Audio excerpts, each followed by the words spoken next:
She dragged a dying woman from a frozen river, only to learn her heroic act violated a sacred law. The stranger she saved was already betrothed, bound to a warrior by her tribe. Now, the lonely widow who wanted only solitude faces an impossible choice: surrender the woman to a life she fears, or protect their forbidden bond and defy a people who will stop at nothing to get her back. But can two lone women truly escape the reach of an entire tribe and build a life in a wilderness that wants them dead? Before we continue, subscribe now to keep these videos coming, because only your support makes more content like this possible. The gray winter sky pressed down on the land like a tombstone. Clara Henshaw moved across the frozen earth, each step a negotiation between will and the searing pain in her left leg. The limp was a constant companion, a relic of the war that had taken more than just the soundness of her stride. It had taken her husband, her purpose. The ensuing sickness had claimed her boy. Now, all that remained was this patch of hard-bitten ground and a silence so profound, it felt like a physical weight. Her cabin stood against the horizon, a solitary knuckle of wood and stone, its chimney breathing a thin, lonely plume of smoke into the indifferent air. She had built her life around being alone, a fortress against the memory of a family that was no more. The river was the only thing that made a sound, a low, guttural rush of water and ice grinding against the banks. It was the border of her world, a line she rarely crossed. She was checking the fence line, a ritual more of habit than necessity, when a flicker of motion caught her eye. It wasn't the familiar dip and sway of a branch caught in the current. It was color against the gray-brown water, a frantic churning where the river ran deep and fast. Clara froze, her hand tightening on a weathered fence post. Her first instinct, honed by years of solitude, was to turn away. It was not her business. The law of this land was harsh, and survival meant minding your own. But the soldier in her, the woman who had once followed orders and understood duty, refused to retreat. She saw an arm, then a dark spill of hair, a person, a woman. A curse ripped from her throat, stolen by the wind. Her legs screamed in protest as she scrambled down the slick embankment. The cold of the river was a shock that stole her breath, a brutal, numbing agony that shot straight to the bone. The current tugged at her, threatening to take her too. She fought it, her teeth clenched, her focus narrowed to the struggling form just yards away. The woman's eyes found hers for a second, wide with terror, but holding a spark of something else, something that refused to be extinguished. With a final, desperate lunge, Clara seized a handful of the woman's sodden tunic. The weight was immense, a dead anchor in the powerful current. Every muscle in Clara's body strained, her bad leg trembling violently. She dug her heels into the muddy riverbed, dragging them both backward, inch by agonizing inch, until they collapsed onto the frozen bank, gasping in the frigid air. The stranger was young, with the strong features of an Apache. Her full-figured body was racked with shivers, her lips blue, but her gaze, as it met Clara's, was steady. There was no pleading in it, only a quiet, unnerving dignity. Clara felt a strange resonance with it, the look of someone who had seen the world's cruelties and was not yet broken. This woman was a fighter. For a moment they just stared, two souls saved from the water, their shared breath misting in the air between them. Getting back to the cabin was a slow, agonizing trek. Clara supported the younger woman, their combined weight a terrible burden on her injured leg. Each step was a fresh wave of fire. When they finally reached the heavy oak door of the cabin, Clara hesitated. Her hand hovered over the latch. This door was more than an entrance. It was a seal. Behind it was her sanctuary, her quiet, ordered grief. To open it for this stranger was to shatter that seal, to let the unpredictable, messy world back into the life she had so carefully walled off. Fear coiled in her gut, cold as the river water. But as she looked at the shivering woman leaning against her, a flicker of some older, buried instinct, a fierce, protective warmth she thought had died with her son, stirred in her scarred heart. She was alone, but she did not have to be. With a deep breath that felt like the first she'd taken in years, she pushed the door open and guided the woman inside. The warmth inside the cabin was a thick, smothering blanket after the biting cold. It was a place of familiar scents, pine wood, wood smoke, and the faint, lingering dust of solitude. Now a new scent joined them, the sharp, metallic smell of the river clinging to the stranger. The young woman stood shivering on the rough-hewn floorboards, a dark, dripping wound in the heart of Clara's sanctuary. Without a word, Clara moved with the stiff precision of a soldier. Her hands, chapped and strong, worked at the buttons of the woman's sodden tunic. It was an impersonal act, a necessary one. The wet clothes were a danger, a frozen second skin that had to be shed. She pulled a coarse wool blanket from her own cot, one that had not felt the warmth of another body since her husband's last winter. She wrapped it tight around the woman's shoulders, guiding her to the stone hearth where a low fire crackled and spit. The woman sank to the floor, her back to the rough wall, her dark eyes tracking Clara's every move. There was no fear in them now, only a deep, weary caution. For Clara, her presence was a constant, jarring note in the quiet hymn of her life. Every rustle of the blanket, every shaky breath the woman took, was an intrusion. This cabin was her fortress, built to keep the world out. But in one desperate act at the river, she had carried the world back inside. She had saved this woman, but she felt as if she had damned herself. Clara took the tin dipper from the water bucket by the door. Her bad leg throbbed with a dull, insistent rhythm, a painful metronome counting out the seconds of this strange new reality. She offered the water, and the woman took it, her fingers brushing Clara's for a fleeting moment. She drank slowly, her gaze never leaving Clara's over the rim of the dipper. When she was done, she handed it back with a slight, formal nod. A silent transaction, a fragile truce declared in the flickering firelight. As the heat began to seep into the stranger's bones, some of her quiet dignity returned. She sat straighter, her full-figured form solid and composed within the rough blanket. Clara saw it then, the proud set of her jaw, the unwavering strength in her gaze. She was Apache. The features were unmistakable, as was the resilient spirit that seemed woven into her very being. This was not some hapless victim. This was a woman who fought, a woman who belonged to a tribe, to a people. The thought unsettled Clara more than the initial shock of the rescue. She busied herself with stoking the fire, the simple task a balm to her frayed nerves. But she could feel the stranger's presence behind her, a weight in the small room. After a time, a soft sound made Clara turn. The young woman had risen and moved to the cabin's single window. She stood with her shoulder pressed against the cold glass, looking out at the vast empty plains stretching toward the gray horizon. Clara watched her, a knot of unease tightening in her stomach. The longing in the woman's posture was a palpable thing. It was in the way she stood, perfectly still, as if trying to see past the curve of the earth to a place only she knew. She belonged out there, not here. She had a family, a life that existed far beyond the harsh law of this isolated patch of land. This woman was a tether to a world of connection and obligation, the very world Clara had fought so hard to leave behind. The quiet of the cabin no longer felt like peace. It felt like the held breath before a storm. The river had given her a life to save, but Clara feared it had also brought an end to the only life she had left. The first heavy snow of winter came without warning, a silent invasion that buried the hard edges of the world under a soft, white shroud. It sealed the cabin shut, transforming it from a refuge into a cage. The river, the very current that had delivered this stranger to her, fell silent, freezing over into a great pale scar on the land. Trapped together, the two women moved within the cabin's four walls, their lives reduced to the essential rituals of survival. The silence that had once been Clara's comfort was now a shared space, a language taking shape between them.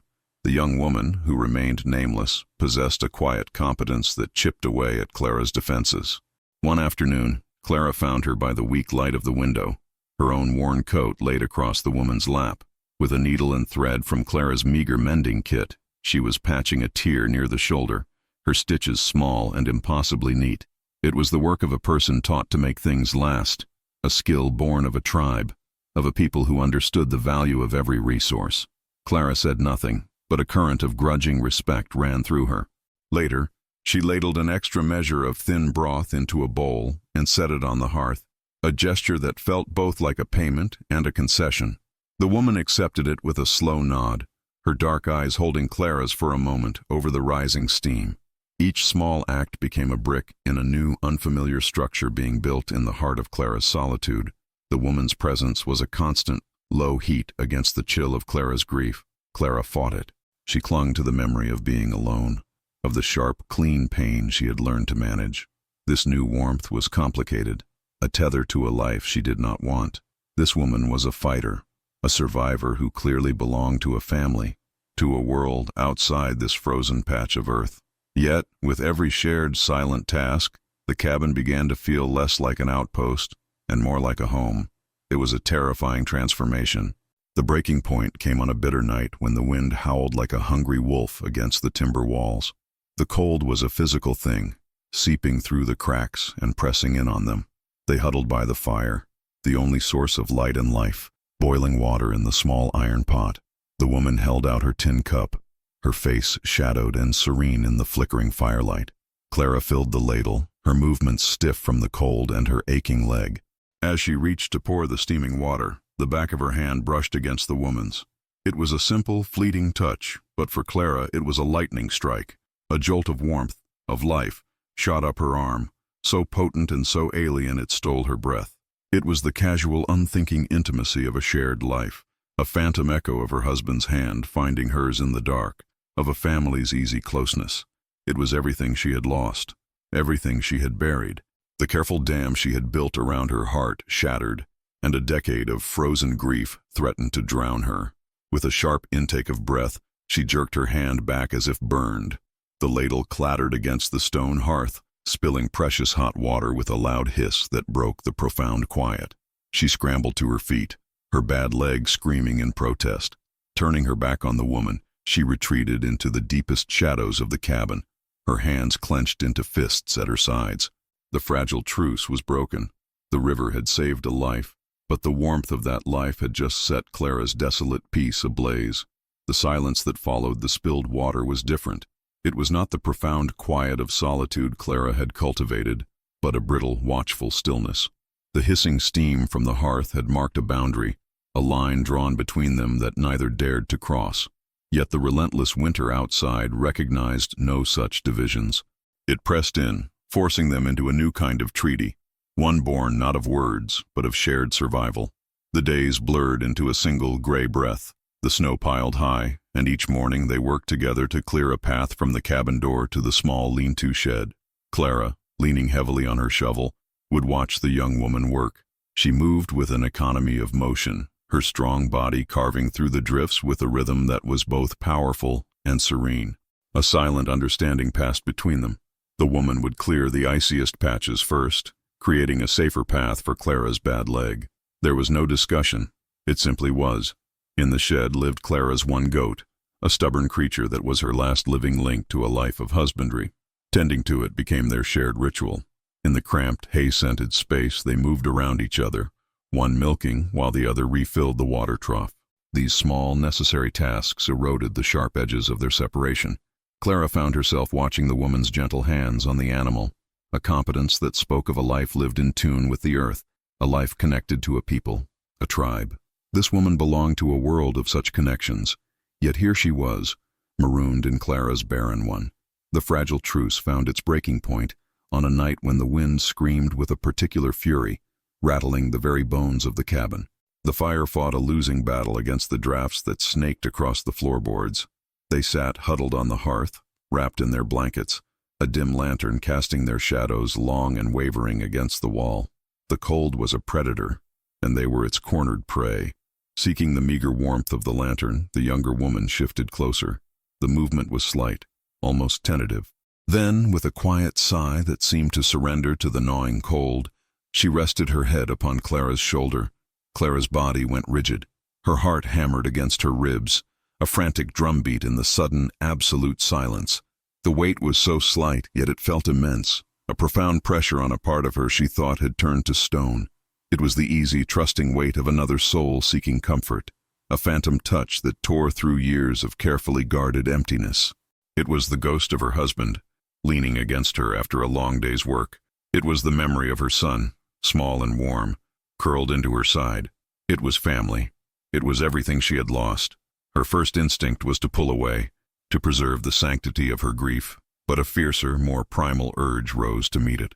A desperate need to shelter this woman, to offer this small bastion against the world's cruelty. The distant, frozen river came to her mind, the life she had saved now a living, breathing warmth against her. She had pulled this woman from the water, but in doing so, had she also pulled herself back into the current of life? Slowly, as if lifting a great and terrible weight, Clara raised her arm. The motion was stiff, hesitant. She let her hand rest on the woman's back. Her fingers splayed across the rough wool of the blanket. The contact was a shock, a circuit completed. It was a balm against the ache of being alone, a terrifying risk that felt like coming home.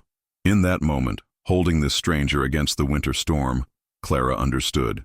She was no longer just protecting a life she had saved. She was staking her own guarded, broken soul on this bond, and the fortress she had built around her heart had just, finally, surrendered. The thaw arrived not as a gentle promise, but as a betrayal. It began with the sound of water, a persistent dripping from the eaves of the cabin that replaced the muffled silence of the snow. The river, their frozen boundary, began to groan and crack, its white scar darkening as the current stirred beneath. The winter that had been their cage had also been their sanctuary, and Clara felt its ending not as a release, but as a profound vulnerability. The world was waking up, and she had forgotten how to face it. They appeared in the thin morning light, a line of 4 riders cresting the rise to the east. They were not settlers. Their silhouettes were sharp and distinct against the gray sky, their bearing one of absolute purpose. They were Apache. Clara's hand went to the door frame, her knuckles white.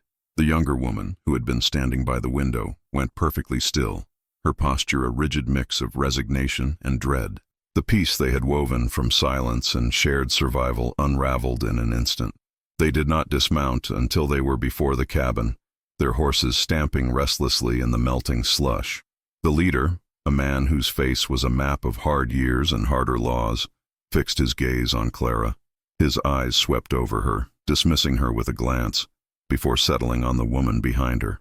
He spoke, his voice hard as stone, the words cutting through the fragile quiet. He spoke of tribe, of duty, of the law that governed their people. Clara stood her ground in the doorway, her bad leg throbbing with a sharp, insistent pain. She was a bulwark, a shield. The man's words were for the woman, but his stare was a challenge to Clara. They had come for what belonged to them. The woman was pulled forward by another rider, a rough hand on her arm. Her eyes found Clara's, and in them was a torrent of desperation, an apology for a betrayal that was not her choice. She was torn between the duty she was born to and the sanctuary she had found. "She does not belong here," the leader stated, his gaze finally locking with Clara's. His eyes flickered down to where their hands had once brushed, to the shared space by the fire, as if he could see the ghost of their intimacy. "Our law is clear. Such bonds are forbidden." He did not need to elaborate. The unspoken thing that had grown between 2 women in the heart of winter was an offense to his world, to his customs. Clara's throat was tight, words failing her. Her entire being recoiled, a flare of protective instinct so fierce it burned away her fear. She had saved this woman from the river, sheltered her from the winter. This was their home, their life, but she had no claim. She was an outsider to their law. As they turned to leave, pulling the woman with them, the leader delivered the final crushing blow. He spoke it not to Clara, but to the world at large, a declaration of fact as undeniable as the rising sun. "She is betrothed to a warrior of our tribe. It is a binding tie." The words struck Clara like a physical force. Betrothed, a husband, a future that had no place for a lonely widow in a desolate cabin. It was not just custom. It was a defined, unbreakable bond that erased every quiet moment they had shared. Powerless, Clara could only watch as they mounted, the woman a captive silhouette against the vast, indifferent landscape. She looked back one last time, her face a mask of silent anguish, before they spurred their horses and rode away, taking the heart of the cabin with them. The door stood open, and the cold air that rushed in was the hollow, empty breath of being truly, irrevocably alone again. The river had given, and the world had just taken it all back. The hollow in the cabin was a physical thing, a void where a quiet presence used to be. For 2 days, Clara moved through the crushing silence, the memory of another person's warmth, a phantom ache more painful than her leg. She had been alone for years, but this new solitude was an active, gnawing grief. The law of the tribe had named the woman as belonging to them, to a husband, but Clara's heart knew a different truth. She belonged here. She belonged with her. As dusk began to bleed across the sky, smudging the hard lines of the horizon, a decision took root in the barren soil of her soul. She would not surrender to the emptiness. She moved with the stealth of a hunter, her limp a dull rhythm on the damp earth. The tracks were easy enough to follow in the soft ground left by the melted winter snows.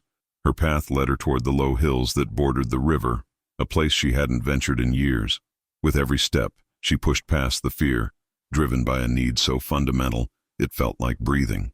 The world had declared their bond forbidden, a violation of law, but in the wilderness of her own heart, it was the only law that mattered. She found the camp nestled in a small, sheltered valley. The glow of several fires pulsed against the deepening twilight. Clara stayed in the shadows of the cottonwoods, her gaze sweeping the area until she found her. The young woman stood at the camp's edge, a solitary figure looking west toward the river, toward Clara's cabin. She was a silhouette of longing. Clara made a low sound, the call of a night bird, and the woman's head snapped up. Their eyes met across the distance, and in that instant, the world fell away, leaving only the powerful current of their connection. Their sanctuary became the riverbank, a neutral ground between two worlds that would not have them. Under the sliver of a new moon, they met. The first night, no words were needed. They simply stood together by the water, the quiet speaking of the shared winter, of the life that had been stolen. On the second night, the woman finally spoke of the husband her tribe had chosen for her. Her voice was low, laced with a fear that resonated deep in Clara's bones. This was not a union of love, but a contract of law, a binding tie she could not break. As she spoke, Clara's hand found hers, a silent vow of defiance against the tribe, against the world. She had saved this woman from the river once. She would not let her drown in a life she did not want. It was on the third night that their fragile world nearly shattered. They were huddled close in the reeds, the woman's head resting on Clara's shoulder, a fragile echo of their nights by the fire. A sudden snap of a twig sent a jolt of pure ice through Clara's veins. A shadow detached itself from the trees, a tribesman, his silhouette unmistakable against the starlight. With a single fluid motion, Clara pulled them down, pressing them flat into the damp earth and thorny underbrush. They lay motionless, their hearts hammering a frantic, silent beat against each other. The man's footsteps came closer, paused, and then moved on, the sound fading into the night. They waited in the suffocating darkness, the scent of fear and river mud thick in the air. When the danger was truly past, they looked at each other, and the terrifying truth was reflected in their eyes. This was not a life. This was a slow, inevitable march toward discovery, and the river that had brought them together could no longer keep them safe. The close call with the tribesmen shattered the last illusion of safety. The riverbank was no longer a sanctuary. It was a hunting ground where they were the prey. Back in the deep shadows of the reeds, the fear that had frozen them to the earth thawed into a cold, hard resolve. There was no going back, not to the stolen moments, not to the separate lives the world demanded. Clara looked at the young woman whose eyes in the dim starlight were wide with the same terrible understanding. The time for hiding was over. The law of the tribe was a cage, and the only way out was to run. Their desperation became a map. Inside Clara's cabin, reached under the cloak of a moonless night, she unearthed a folded piece of oilskin from the bottom of her husband's old footlocker. On it were the faint lines of territorial surveys, routes she had studied years ago but never dared to travel. She spread it on the floor, and the two of them bent over it in the low light of a single tallow lamp. Clara's finger, rough and chapped, traced a path through the treacherous badlands to the west, a route no sane person would choose. The young woman watched. Then her own slender finger touched the map, diverting the line around a canyon she knew to be impassable, pointing toward a hidden spring her people spoke of only in whispers. They were two generals planning a campaign, a silent council of war against the lives laid out for them. Each night, Clara became a thief in her own home. She moved with a stealth that defied her aching leg, gathering the meager supplies that would be their only anchor in the wilderness. A small sack of dried meat, 2 woolen blankets instead of 1, a precious handful of salt. Every item she took felt like dismantling her own tomb, stone by careful stone. The solitude she had once cultivated was now a prison she was desperate to escape. Leaving the cabin, leaving the stubborn goat that was her last tie to a past life, was not a loss but a liberation. She was shedding the skin of the woman who had been content to live alone with her grief. On their last night by the river, the fading winter bit with a renewed ferocity.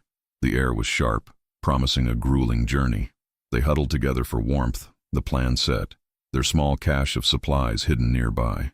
It was then that the woman's composure finally broke. A soft sound, A shuddering breath escaped her lips. "I am afraid," she whispered, the words barely audible over the rush of the water. Her gaze was fixed on the dark, unforgiving expanse of the land before them. "I do not know that country. I do not know what is there." Clara's heart seized. She waited for the rest, for the turning back, for the surrender to the known world of her tribe, her people, her betrothed husband. But the woman turned, her dark eyes locking onto Clara's with an intensity that burned through the cold. "But I choose it," she said, her voice gaining a sliver of its quiet strength. "I choose you." The words struck Clara with the force of a physical blow. This wasn't just a choice to flee a life she did not want. It was an active choice for her. This trust was a weight far heavier than any pack she would carry, a responsibility that both humbled and terrified her. She had saved this woman from the river, but this raw, unvarnished declaration saved Clara from herself, from the empty years of being alone. Slowly, Clara raised a hand and cupped the woman's cheek, her thumb stroking away the cold. The bond forged in the silent cabin, tested by law and forbidden by custom, was now sealed by a vow. They would face the unknown, and they would face it together. The fear was a third companion on their journey, a gaunt shadow that rode just behind them. The chase had been a desperate, breathless scramble through a land that offered no quarter. Every snapped twig a gunshot, every silhouette on a ridge the specter of the tribe's relentless law. But they had outrun it. They found their sanctuary in a valley tucked so deep into the foothills, it felt like the world's last secret. Here, the river was not a raging torrent, but a gentle pulse, its water clear and forgiving. It was a place to build, not just to hide. The new cabin was smaller, rougher, built of green timber and hope. It rose from the earth not as a fortress against the world, but as a shelter for the small world they had created within it. They worked side by side, their movements a silent, practiced dance. The young woman's hands, once deft with a mending needle, proved just as skilled at setting a foundation stone or shaping a clay hearth. Clara watched her, a quiet awe replacing the old, guarded caution. This was a partnership, a life being built by two pairs of hands. Clara found, to her constant surprise, that the deep, grinding ache in her leg had eased.